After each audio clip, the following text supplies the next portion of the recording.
Бачите, я кажу, пісня поєднує нас, нема різниці. Дякуємо! Дякуємо, Львів! Дякуємо, Харків! Зараз я запрошую наших друзів з другого боку від Львова. Цей представник є з Словаччини. Зараз я прошу словацький колектив сюди підійти до мене. Словакія, підійдіть сюди до мене. Словенсько, ідь тут. Словенсько йде, хто буде? Ходіть, виходьте. Я вам хочу сказати, словаки, вони такі самі українці, як ми, співають так само, їдять так само, п'ють менше. Але то ми поправимо, вони нині у Львові, ставайте рівненько. Так, прошу, керівник.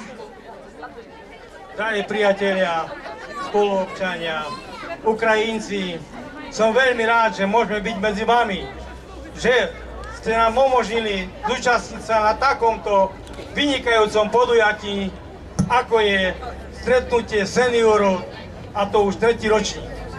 Náš kolektív, ktorý pozostával seniorov do sela Vinné, ako aj grupy občanského združenia jednoty dôchodcov, je organizovaný po celej Slovákii a organizuje celkom 1000 členov. Dnes vystupí medzi vami náš kolektív súbor 11 žien, a to súbor Rozmária. Rozmária preto, lebo je tu 6 rozmárií.